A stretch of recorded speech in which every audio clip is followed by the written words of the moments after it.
Hello dear friends, तो मैं हूं आरती। संस्कृति आईएएस यूट्यूब चैनल पे आप सभी का स्वागत है। मैं हाजिर हूं एक नए विषय को लेकर के।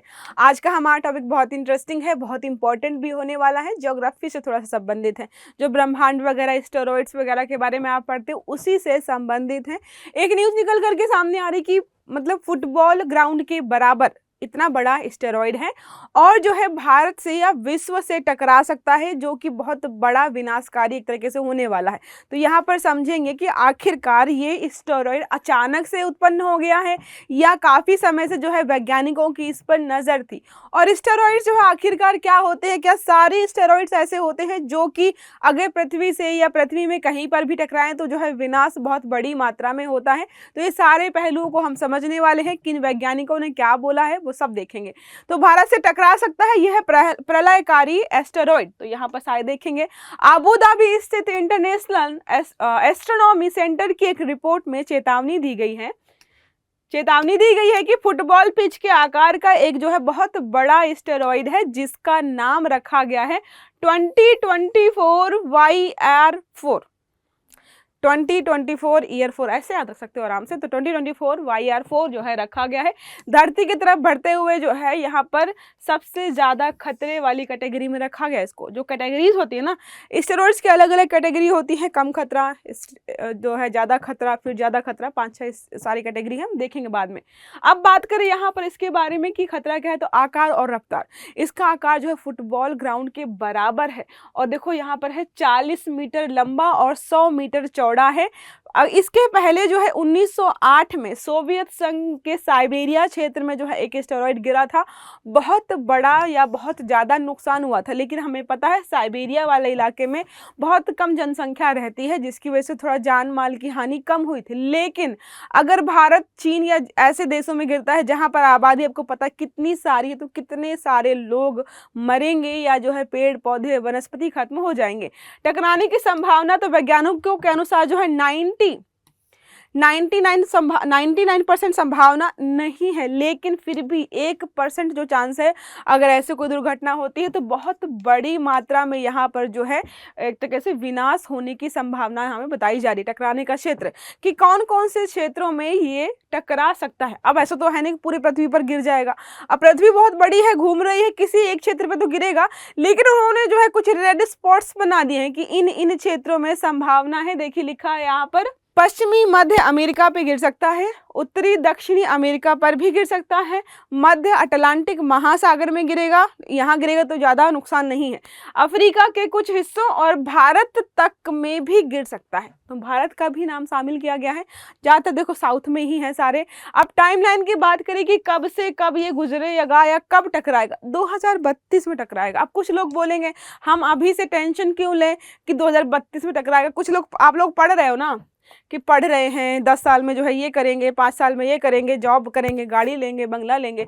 पता चला सब कुछ सेटल हो गया, जॉब है, गाड़ी है, बंगला है, सब है कि चलो वो वर्ल्ड टूर बजाएंगे, जाने ही वाले थे कि अगले दिन एस्टेरॉइड गिर गया, मामला खराब हो जाएगा ना। इसलिए जो है टेंशन है कि जितनी मेहनत करे सब पानी में चली जाएगी। अब बात करें यहाँ पर इसके इतिहास की, तो पहली बार इसको देखा गया था 27 दिसंबर 2024 को चिली के रियो हर्टाडो में स्थित asteroid terrestrial impact lost alert system Atlas के माध्यम से इसको देखा गया था टेलीस्कोप में 2024 27 दिसंबर को। इम्पैक्ट हैजार्ड स्केल क्या होती है, तो टोरिन इम्पैक्ट हैजार्ड स्केल कि लेवल 3 में इसको रखा गया है। अब लेवल 3 क्या होता है ये बता दूंगी। लेवल 3 में बस इतना है कि ये बहुत खतरनाक है, बहुत बड़ा नुकसान होगा और वैज्ञानिकों को बहुत ज़्यादा नज़दीकी से फोकस होकर चीज़ों को ऑब्जर्व करना पड़ता है लगातार। ठीक है, बात करें एस्टेरॉइड का प्रभाव क्या पड़ेगा, तो जैसा कि बहुत सारा नुकसान होगा, वातावरण जो है एक तरीके देखिए लिखा है, पेड़ उखड़ जाएंगे, इलाके का संपूर्ण रूप से नष्ट होना, वातावरण में धूल मलबे का फैलना और जो है जान माल की हानि भी हो सकती है। ऐसा माना जाता है कि डायनासोर्स जो विलुप्त हो गए पूरे पृथ्वी से, वो विलुप्त होने का कारण था कि बहुत सारे एस्टेरॉइड्स शायद अचानक से पृथ्वी पर गिरे थे, जिसकी वजह से डायनासोर्स ही खत्म हो गए, क्योंकि ज़्यादा तापमान के प्रति जो है वो सहनशील नहीं थे, इसकी वजह से वो खत्म हो गए। इम्पैक्ट हैजार्ड स्केल की बात करें कि आखिरकार क्या होती है, तो वैज्ञानिकों द्वारा एक पैमाना है जो इस्तेमाल किया जाता है कि कोई भी एस्टेरॉइड छोटा बड़ा जितना जितना भी जैसा भी है, अगर पृथ्वी पर टकराता है तो उससे नुकसान या जो है हानि या लॉस जो है कितना होगा, उसके प्रभाव के आधार पर जो इनको रखा जाता है। देखिए इनका जो है नंबर देखिए तो 0 से लेकर 10 तक के पैमाने पर नापा जाता है। तो अगर 0 से 2 में है तो जोखिम कम है या कोई जोखिम नहीं कि इससे कुछ नहीं होने वाला, इससे कोई नुकसान नहीं। और 3 और 4 के मध्य में रखा जाता है तो टकराने की संभावना बढ़ जाती है, लेकिन इसका असर सीमित या नियंत्रित है। लेकिन तीसरा जो है, देखो हमने जो तीसरा देखा था, बोला गया है कि ये जो है एस्टेरॉयड तीसरी श्रेणी में आता है। तो 5-6 महत्वपूर्ण खतरा है यहाँ पर, पृथ्वी से टकराने की संभावना है और टकराव अगर होता है तो बहुत बड़ी मात्रा में जो है नुकसान होगा।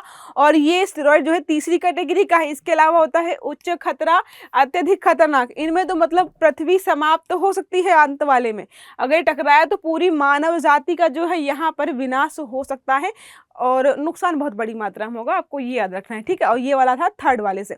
अब बात करें एस्टेरॉइड्स के बारे में क्या होते हैं, तो छोटे, सख्त और चट्टानी खगोलीय पिंड होते हैं जो मुख्य रूप से सूर्य के चारों ओर परिक्रमा करते हैं। यह ग्रहों के आकार से छोटे, मतलब ग्रह होते हैं वो बड़े होते हैं।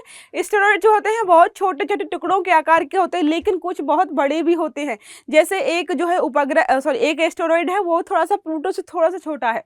इनके आकार में बहुत विभिन्नताएं होती हैं। एस्टेरॉइड मुख्य रूप से मंगल, बृहस्पति ग्रहों के बीच स्थित एस्टेरॉइड बेल्ट में पाए जाते हैं। सारे ये घूम घूम के जो है ना, जो अपना रास्ता भटक जाते हैं और घूम के आते हैं, सारे ज़्यादातर जो है यहीं से बिलोंग करते हैं, लेकिन वे पूरे सौर मंडल में फैले हुए हैं, पृथ्वी के करीब भी हो सकते हैं। अब देखो ये मान्यता है कि हो सकता है जब पृथ्वी बनी, सूर्य बना, जो भी हमारा सौर मंडल है बना, उस समय टुकड़े जो है कुछ बहुत दूर तक चले गए।